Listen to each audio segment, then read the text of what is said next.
And we're live. Yes, people. Welcome into another stream. I'm sacking the timer off for this one because it's only going to be a 25-minute show. Martin's going to go live on Mancunian Way after this at 9 p.m. So, yeah, quick 25 minutes, and then you can go and see what Mancunian Way have got to say about it. But big up to Mull for joining me at late notice, and Martin as well. Martin, you was at the game today? Yeah.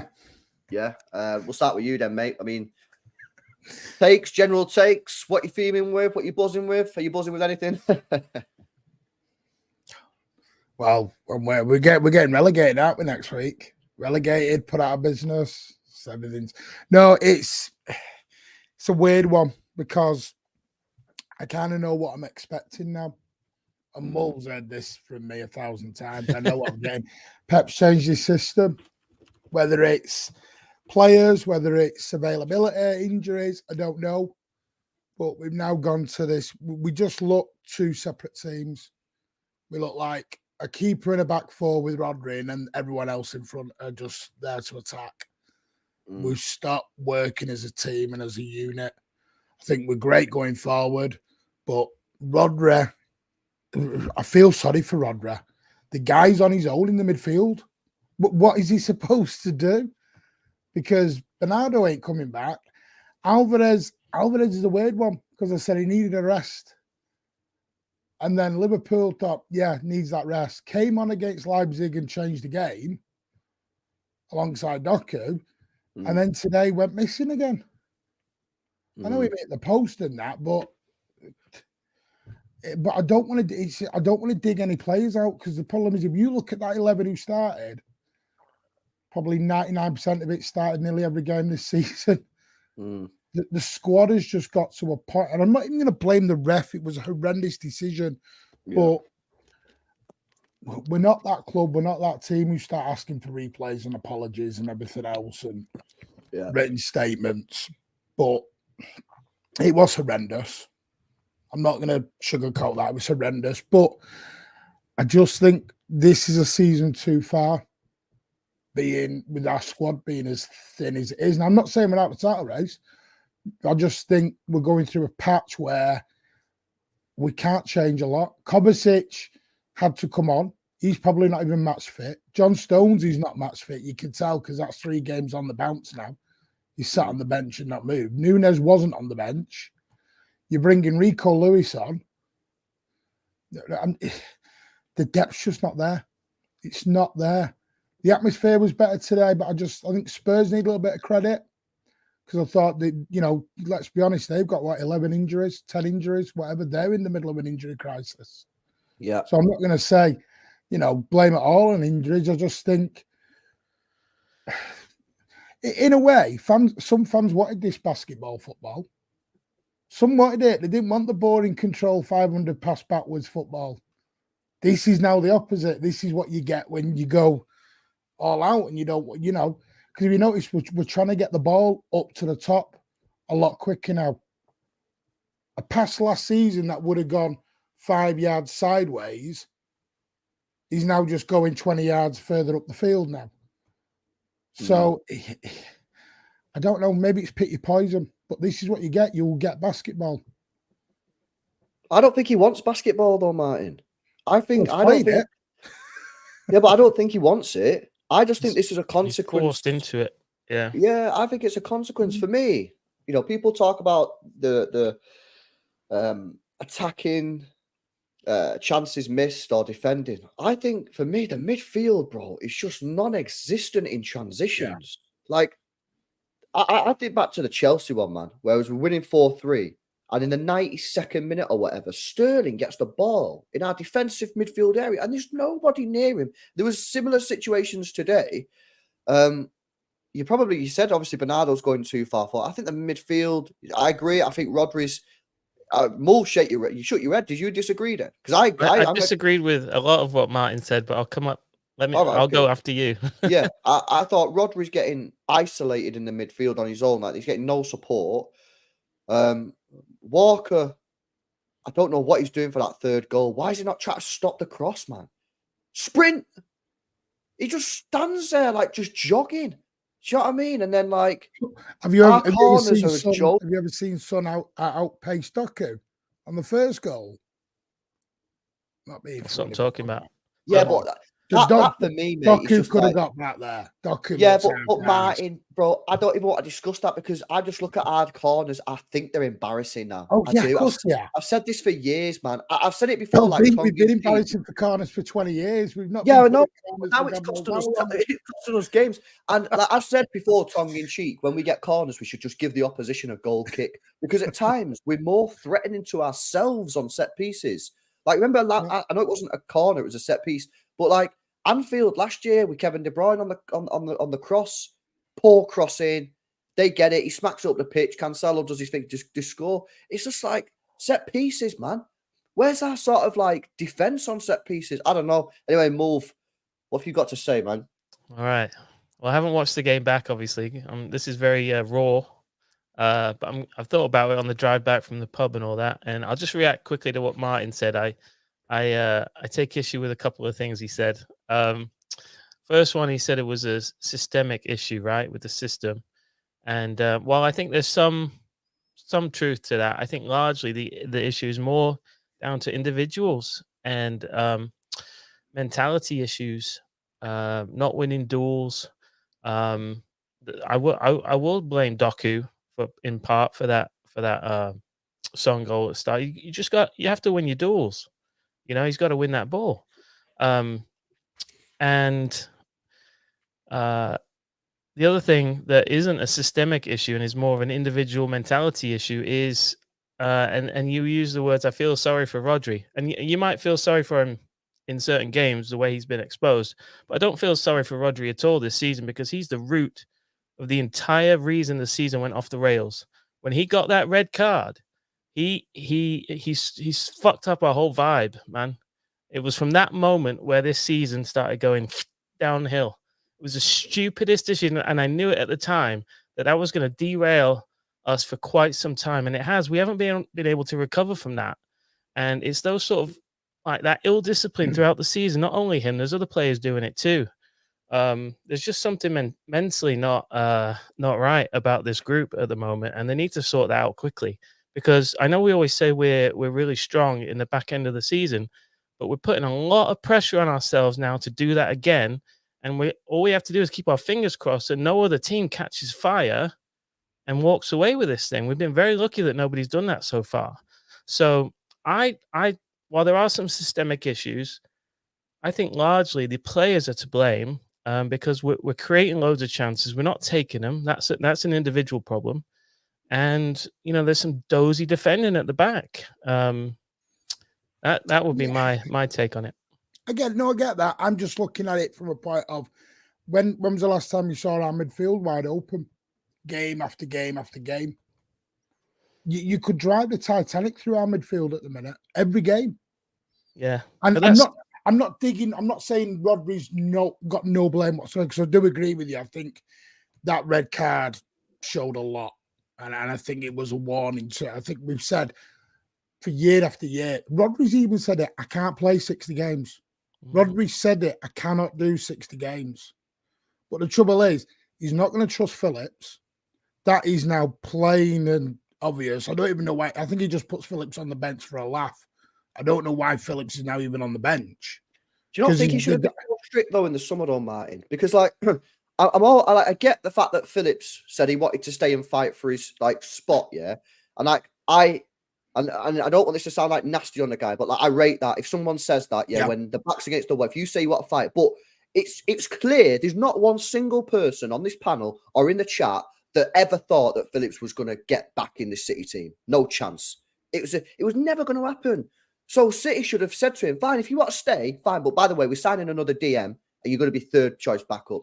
And it's not because we're being nasty. It's because Pep don't rate you like that. And I just feel that like, so the Núñez signing, yeah, I go back to the Núñez signing for me, Martin, because I just do not get this signing at all. I like him. I think he's a good player, but we had a chance to play him as a number 6 when Rodri was injured. Not injured, suspended, when Mose was just talking about. He never played there. He played Bernardo Silva there. So I find our transfer strategy, and it's not like overreacting to it, but I don't really get it. I don't get why we signed Núñez. Núñez, to me, is not too dissimilar from Kovacic. Do you know what it is with me? I'll put it this way. You two know me. I don't panic. I don't have. Even I'm sat here going, we need to go and buy in January. We seriously need to go and buy a midfielder in January. Because I'll be honest with you, Nunes, I'm still all right with Nunes at the moment. Kovacic is the one that worries me. I watched Kovacic at the start of the season. I thought he was amazing. Thought he was fitted like an absolute glove, this guy. And I don't know whether it was the injuries or whether it was the Arsenal and the I'm not sure. No, think back before Arsenal, Wolves. He was a bit of a, I don't know what it was, but so much triggered into Kovacic where you can see the confidence has just gone. That early season confidence that he had has just gone out of him. And now I'm sat here going, because I look at the bench and I think, who've we got to change anything? The Foden sub today did surprise me that he was first sub off. Not Alvarez. I was like, well, where's that coming? Where's that come from? Yeah. The only thing I could think there was, Martin, is maybe he thought, if I've got someone in the middle and I need a goal, who would you rather have, Alvarez or Foden? He's probably thinking from a finishing point of view rather than a creative point of view. But I don't really get that. He should have took Alvarez off. Guardiola, is he become a left winger now, by the way? Has he just decided? Because here's my thing. We got rid of Cancelo because we changed the system around and we weren't doing this bombing up fullbacks, and now we've got two fullbacks bombing up. So I'm like, okay, you totally and I'm fine with the change. I'm fine with whatever. Pep has now done enough for me. Do what he wants. But I listen to his press conferences at the minute, like Saturday, come to the Etihad and let's have some fun. I feel like he's taking the mick a little bit now. And I'm not digging Pep out. I feel like he's saying to the fans, you wanted all this. Come on, let's have some fun. We'll go with it.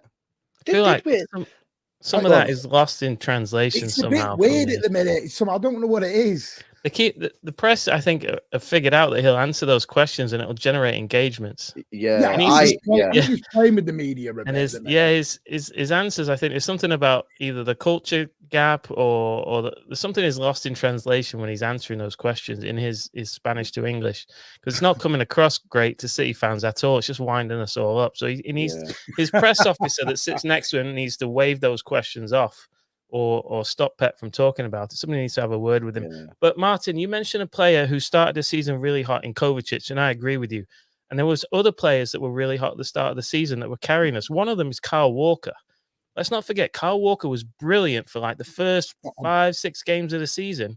Now, however, I'm afraid he's not worth his spot in the team, because if we are talking about systemic issues, and this might be what you're getting at, Martin, a lot of people are pointing at Alvarez as a massive problem. He's not a massive problem. The problem is you're not getting enough out of Walker as you were at the start of the season, because really he's underusing Rico Lewis massively, in my opinion. I agree. And I think that was brought him on earlier, in my opinion, today more. Sorry, had you said that earlier? No. I just said he should have brought him on earlier. Yeah. Okay. Yeah. Rico, though, do you think Pep sees him as a midfielder now or as a right back? Well, I think you talked about the midfield being wide open, Martin. I think this could be the solution.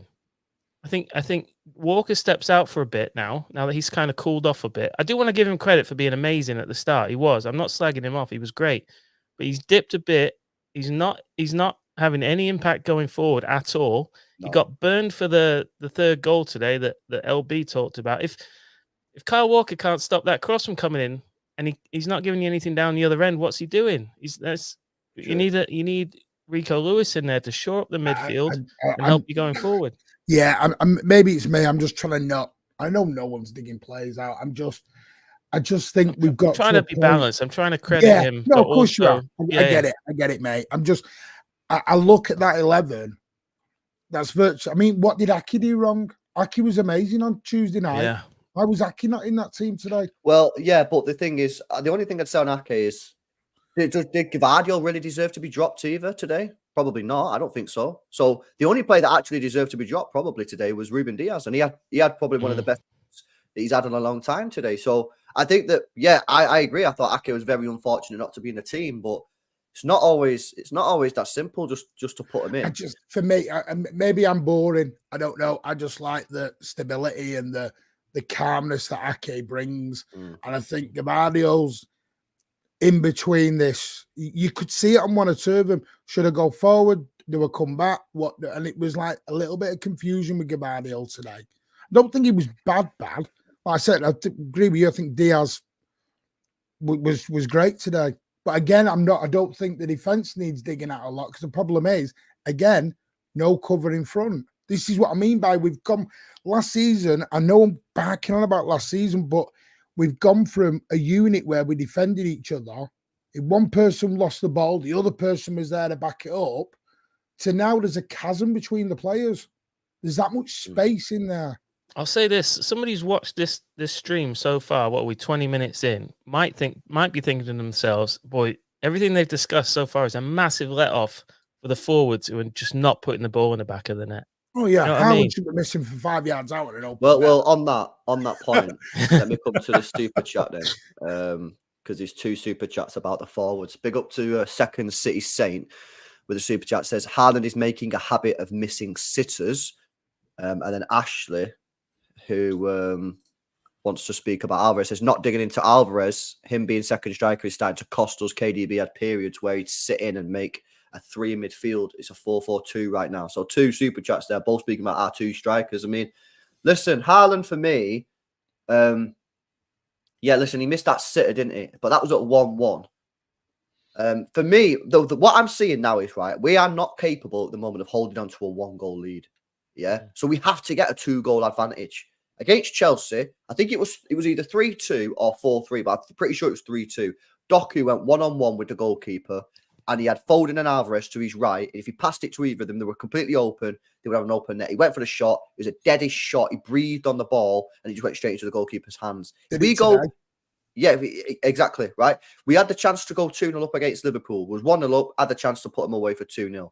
Right? Today, again, we was up. We could have put them away. So, but the only thing I would say about Haaland is up until today, none of his big chances have actually cost us any points, because Wolves, he didn't have any big chances, and Arsenal away, he didn't have any big chances. All his big chances in the other games come in wins.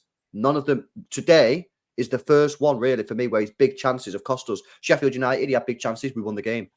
So none of his big chances have cost us apart from today. Alvarez in the hole, he was getting away with it when he was scoring and assisting. Now he's not scoring and assisting as much. We're not getting away with it. You know what I mean? But I've told everyone the problem with this, and you all know it. Some people just don't want to accept it. The honest truth is the reason Alvarez is playing in this position is because if he doesn't play, he won't be happy. He'll knock on the door and say, I'm not playing. I want to leave. Yeah, There's top 4 strikers in world football, and someone, Barcelona, Real Madrid, someone will come in and say, we'll take you. And then we'll have to sell him. This is why I was trying to shoehorn him to right wing, because I've said this, the exact problem you said for months is if he doesn't play, he's on the bench, and then you know what's coming. He's going to do a Jesus and a Zinchenko and go knocking on the door. Yep. Yeah. So we're scared of losing him. So we're forcing him into a position that he shouldn't be playing. Foden should be in that position right now, in my opinion. But he's not, because he's been playing out right wing, and Alvarez is being forced in the middle. Yeah, by the way, Foden got his goal today, though. That's not a right winger scoring that goal.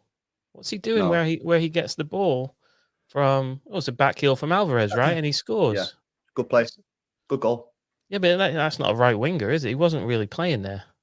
He wasn't, but he should be in the middle. If we remember the Newcastle game at home, where he played in that attacking midfield position, he was fantastic. I think Leipzig away, was that the one as well? I think he played in a sort of midfield there. It was great. It comes back to Kyle Walker for me, because Foden vacates that. He's nominally the right winger. Like when you mark it down, he's on the right wing, but he plays so much in the middle, even when he starts out there. But nobody comes in and fills in that gap that he's leaving and gives us any effectiveness. So I think it's John Stones, me, Wolf, because if John Stones is in the team, he pushes forward. The right back doesn't go forward because he has to cover that space that's left in. And at the moment, obviously, Akanji's going in there, but I think we're almost forcing Akanji in there and Walker, because Akanji's not as good as Stones. Where if Stones is in there, you can just say Stones can go forward and just keep Walker back. And in fact, this is fact, by the way, because if you look at Walker's heat map from last year compared to this year, it's completely different. It's completely different. This year, it's How much more scary is advanced. it though? Basically, this season, no Rodri, we fall apart. No Stones, we fall apart. We're getting too reliant on just the same one or two players a little bit. It does need one or two more to step up or attempt to step up. Because we listen, we know at the moment John Stones is made out of biscuits and he's going to go at any point. This is why he's been on the bench for 3 games and not come on. You've noticed he's doing what he did with Diaz. So when Diaz was on the bench for about a month and he just never brought him on. And then once he's in, he's in. And like you said, we're shoehorning Alvarez in until Kevin De Bruyne's back. And it's so blindly obvious to what's going on. And yeah, I mean, the funny thing is, people sort of listening to Space here, and someone made a great point. I've never thought about it this way. We talked about how much we miss Gundogan. Today I was like, first time I went, oh, this could have been a Mahrez game. Well, it was the same fixture, wasn't it? Last season, yeah, where he ain't here. And it was a great point because at least he did a little bit of holding up. He tried to do a bit of running back. He wasn't just go and he scored, Martin. But this is because this is weird that you mentioned this, right? Because I don't know if this guy's just trying to wind me up. I slag him off. Bro, I was one of the only people in the summer that was saying selling him was a horrendous. People kept on telling me, oh, LB, 30 million, it's a great price. It's the 3rd highest transfer fee for an over 30-year-old ever. I was sitting there saying, you're going to look foolish, man, because go and replace me. Yeah, 30 goals a season in assists and goals with 30 million. So I don't know what you're talking about. Well, it's funny how these are. That's what Doku was. Doku came in as the Mahrez replacement and became the Grealish replacement without even. So we still haven't actually gone and replaced Mahrez. Yeah, no, you're right. He ended up being the Grealish replacement. Yeah, we did miss Mahrez. Obviously, we took the money. It wasn't good money. I maintain this to this day. I know it was the 3rd highest transfer over 30-year-old ever, but I've maintained it. I don't think it was a good price. I don't. And the Gundogan one, but we don't know with Mahrez. Maybe he wanted to go Saudi. You know, the bag was there for him. Maybe he wanted to go. Who knows? But he did an interview when he talked about how he missed the Champions League semi-final and the final, and it hurt him. And this is the problem. We're back to the same problem where you're going to find Alvarez when Kevin's back. Or if Alvarez plays, somebody else is out. They're going to miss the big games. Yeah. And that's the bit that hurts them. And that's when they go knocking on the door of the manager then. Well, Walker did it. Walker missed the Champions League final? He missed the Champions League final. And he went... Yeah, Pep got to take him out for a meal. Exactly. It took the whole squad tweeting, saying, don't go. And then eventually... Do you feel like there's a lot of sentiment being given out? You feel like Kyle Walker, Alvarez, there's a lot of sentiment from Pep, maybe. Do you think they were scared of losing too much experience out with Gundogan, Mahrez, and Walker all going in one? Yeah, for sure. Yeah, I think Pep was like, let me keep one. Just let me have one. I need someone. They were apparently surprised that Mahrez left, weren't they? They didn't expect him to go. I think they knew Gundogan was going. They didn't expect Mahrez. Yeah, but the Gundogan move, that was our own fault. He said in an interview, he said, you know, City took too long to give me the contract that I wanted. He wanted the 2 to 3 year contract. And we was like, no, you only having 1 year or whatever because you're 33 or whatever. Absolute joke, man. Absolutely. Because what people didn't realize about Gundogan is he could play in the 6, he could play pivot, he could play further forward, he created goals, he scored goals, he's a leader, he's a captain, he's experienced. You're not just losing one player. You're losing a player that could play in multiple positions. You signed Kovacic, who should have been a squad rotational player. He's played a lot more than we thought before his injury. Yeah. And then we went through the whole chain of midfielders before we eventually landed on Nunes, who still to this day, we're 4 or 5 months into the season. I still don't know where the guy's going to play for us.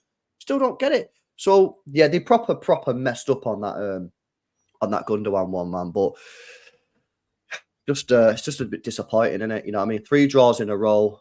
And now we've got Aston Villa away. Jeez, I mean, that is... No Grealish, no Rodri. We had to have the 3 points today. No Doku, it looks like. No Doku. Yeah. What's going on with Doku? Either you two play left wing? Maybe. I think I might Bring be your able to boots Wednesday. put some boots on. Yeah, I think Doku, when he come off, he was holding his like thigh, No. and he went straight down the tunnel. So, I mean, it's Yeah, probable. someone makes a good point. Haaland's put a tweet out, and so the FA might do him for that tomorrow. Yeah, there's a good chance Haaland's going to get banned as well. He was Wow, swearing at Perez the goes referee in on the of 9. pitch. The WTF tweet. Yeah, and he swore at the ref on the pitch as well on the way out. You But can you blame him? As I was walking out the concourse, Can't blame him, can you? put it on the TV, you just hear Haaland going F off to the referee. You're like, okay, you're getting done for that. Well, saying that, Van Dijk didn't get done, did he? So Rooney did many years ago. Remember that? He was banned for the. Van Dijk did it this season, didn't he? And Yeah. I don't think he got banned. Yeah, no, it's a bit of a madness. But yeah, let's give you one positive before we sign off. Yeah, sure. I still think that it takes another team's best performance and our worst performance, and they still can't even get all 3 points off of us. So I think all is not lost. I think we've got a lot of work to do, a lot of pressure putting on ourselves to do that run of games that we have done in the past few seasons. But still, when we're firing, we're the top dogs. That's my opinion. I still think we'll win the league. Yeah. As mad as that sounds, we've been 8 points behind. I know what Mo's saying. We can't keep going year after year. Come February, we're off. But I think January, I think the board and that, I don't think this. I think they know they need to go and do some business in January. Whoever that is, I think they need one or two. Problem is, Martin, getting players out of when you want proper players, difficult to get them out in January, man. I mean, you look at Wirtz, he's at top of table by Leverkusen. Musiala, that'll be tricky. Paqueta, that'll be tricky getting him out of West Ham. You know what I mean? That's going to be tricky. So, listen. No, I think you're going to have to be clever with it. You'll have to be clever about how they're going to do it. I think they might wait to like a Cancelo opportunity, like Cancelo did with us, a player just, I don't know, not quite getting on with the manager and just get offered. We need somebody. I don't know who it is. I think we need some form of midfielder. Definitely. I don't think we can go.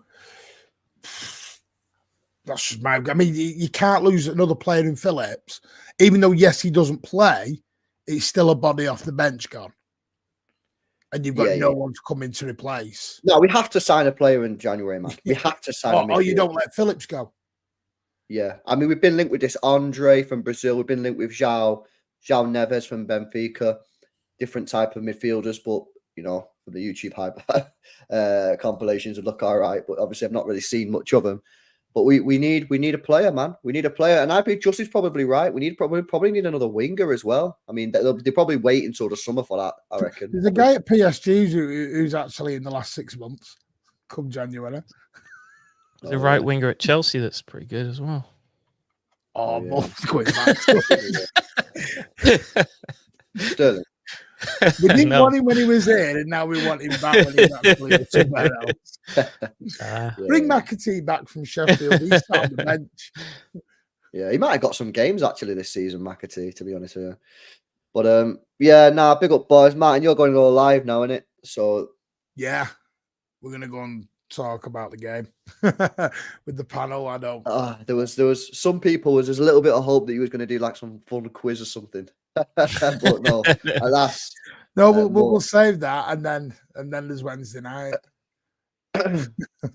Buzzing, yeah, guys. Martin's gonna go live now on Mancunian Way. Stream will automatically redirect you anyway. So if you fancy tuning in for some more City content, just click up next when the stream ends. But big up to Second City Saint for the super chat earlier on, and Ashley Collins. Appreciate the donations, guys. Move. Yo. What's going on, man? What's going on, bro? Got Joey coming back from the motherland now. So yeah, he's obviously been over, hasn't he? Yeah. So we're Noisy Neighbours podcast on all your favorite podcast apps. Check it out.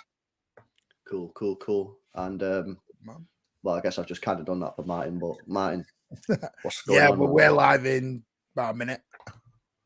A minute. Talk everything City, Tottenham, and referees and whatever we can. Hey, yo, fucking hell. $100 donation has just come in Wow. from HSK. What the hell, man? Big up to Centurions. HSK. Guys, W's in the chat, please. Says the winning streak seems to start after a draw with Tottenham. Happened 2 times in the past 2 or 3 seasons. Fingers crossed. Positivity. Is anyone expecting an update on the charges tomorrow that we've now got 120 charges? Because we played Tottenham, it'll come out tomorrow. And that was a Sunday at 4 as well. Mate, I don't think I could deal with any more news on the charges, bro. Honestly. But honestly, HSK, thank you. That's very generous of you, mate. Very, very generous. Big up to HSK. Love to see the W's in the chat, man. Yeah, and hopefully this can kick us on. And actually, I think Mulv was right there towards the end. You know, we can take a little bit of positivity from the fact that we're not playing well.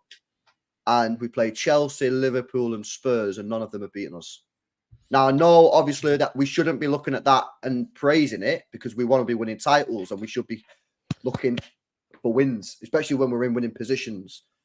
And it's not sort of like happy clapping or anything, but it is also the situation where, you know, could be worse, I suppose. And small things. Liverpool in a week, innit?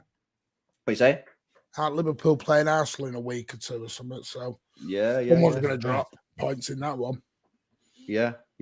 No, exactly. And small things here and there. Finishing our chances, just tightening up the defense a little bit better. It's not, I don't think, listen, I think the midfield needs to be sorted out because I do think that's a genuine issue with the amount of space opposition teams are getting. But other than that, if we just tighten up our defending and score the goals when they're on the plate for us, wins will come. So, Agreed. you know, the problem that you have is how do you start just scoring goals? Yeah, it's not really Pep Guardiola can't do anything about the defensive issues because it's not a system defensive issue. It's just players not doing the defending. And obviously at the other end, what can Pep do? So big up to HSK again, man, for the donation. That's very generous of you, mate. Very, very generous indeed. Right, guys, Martin's going to go live, man. My mouse is broke. Sorry, I'm getting messages. Where are you? No, you go, mate. You go. I'm going to try right, on this. Cheers, everyone. Cheers, Mo. See you, boys. Cheers, all right. Ta-ra. Oh, there we go. We've got the mouse back. Guys, I'm going to wrap it up. Big up to everyone that's joined. We had the player ratings earlier on. You can go check that out if you've not done so already. Or you can go and have a look at the goal reactions on the watch along. I'm sure someone's done the timestamp. Big up to Second City Saint. Big up to Ashley Collins. And big up to HSK with that $100 donation. Massively appreciate it, Braze. Guys, go follow Mancunian Way. They're going live right now. Stream will redirect you. And I'll be back tomorrow with an L Bins at 11 a.m. UK time. Guys, enjoy the rest of your night, man. See you later.